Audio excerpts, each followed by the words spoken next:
జ్యోతి గారు, ఎందుకు కారు అడ్డంగా ఆపా? జ్యోతి గారు, మీరు నా మీద కోపంగా ఉన్నారని నాకు తెలుసు.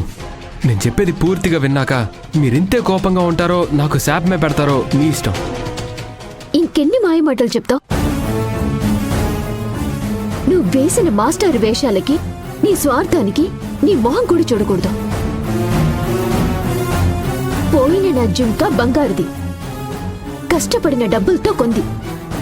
అందుకే వచ్చాను, లేదంటే వచ్చేదాన్ని కాదు.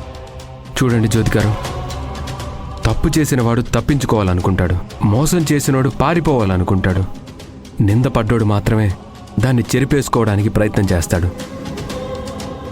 నేను చెయ్యని తప్పుని మీరు అపార్థం చేసుకుంటున్నారు.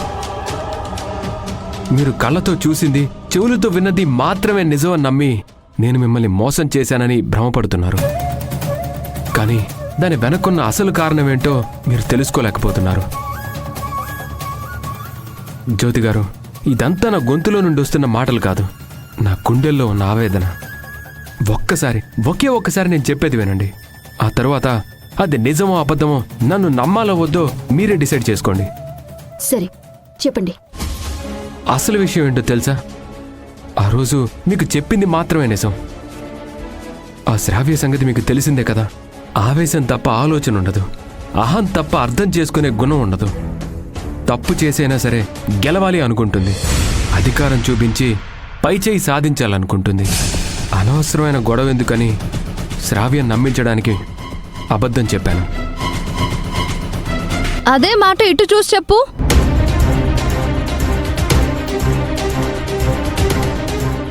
అదేంటి జ్యోతి గారు, మీ గొంతు శ్రావ్యంగా ఉంటుంది కదా, సడన్ గా డబ్బాలో గులకరాలు వేసిన శ్రావ్యటంలాగా అలా మారిపోయిందేంటి? ఇటు కాదు, అటు.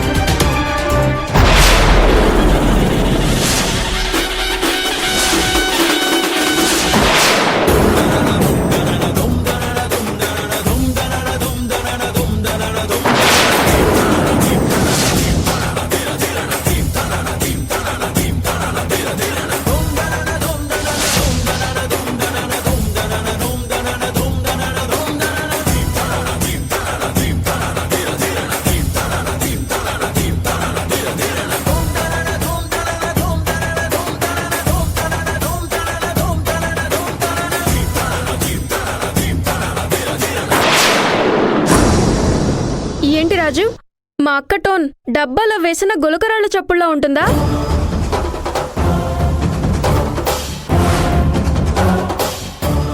చెప్పు రాజీవ్, ఇప్పుడే తేలిపోవాలి. నాకు అబద్ధం చెప్పావా? అంటే ఈ పొట్టిదానింటికి మాస్టర్గా వెళ్ళింది నన్ను ఓడించడానికేనా? పొట్టిది గిట్టిది అన్నావంటే చెట్టు కట్టేసి కొడతాను. నోరు అదుపులో పెట్టుకో.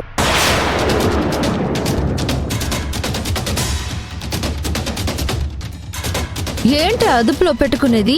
రా చూసుకుందాం. ఏంటి? ఆగండి. కూల్ కూల్ కూల్, గొడవ పడకండి. అయితే చెప్పు రాజీవ్, ఏది నిజం? నాకు చెప్పింది నిజమా లేక దానికి చెప్పింది నిజమా?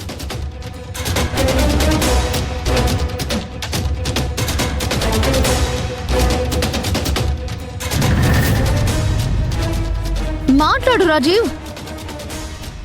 శ్రావ్య, తొందరపడకు, మనం తర్వాత మాట్లాడుకుందాం.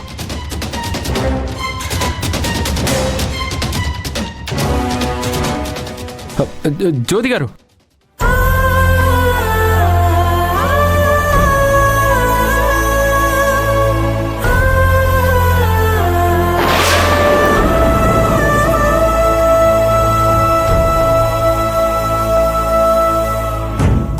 వెళ్ళిపోతున్నారేంటండి? చేదులు.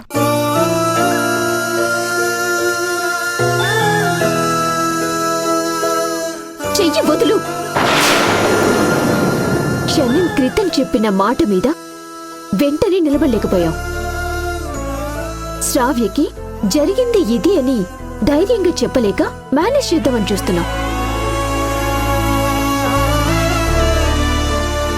ఇక్కడే అర్థమవుతుంది నాతో చెప్పింది అబద్ధమని.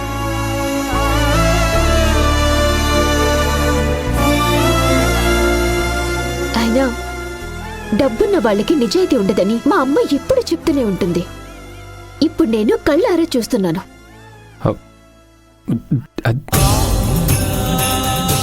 ఇంకొకసారి నన్ను కలవాలని కళ్ళు కూడా ఆలోచించదు. Good bye. జ్యోతి గారు, నా మాట వినండి ప్లీజ్.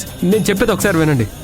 మీరు ఒకసారి ఆగితే నేను ఇవన్నీ మీకు క్లియర్గా ఎక్స్ప్లెయిన్ చేస్తాను. ప్లీజ్ జ్యోతి గారు, నా మాట వినండి. జ్యోతి గారు, జ్యోతి గారు, జ్యోతి.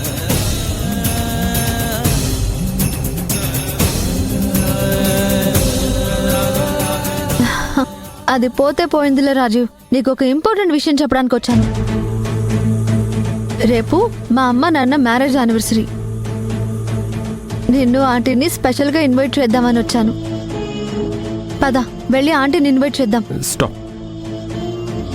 మా అమ్మ ఇంట్లోనే ఉంది. నువ్వు వెళ్ళి ఇన్వైట్ చేయి. నాకు కొంచెం అర్జెంట్ వర్క్ ఉంది. Rajiv,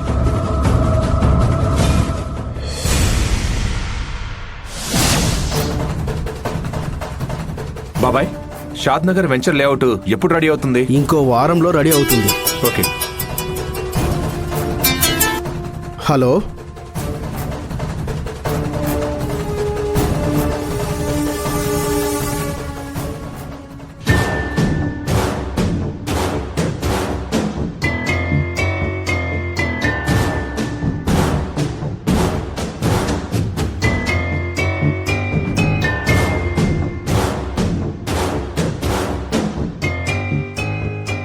coffee sir.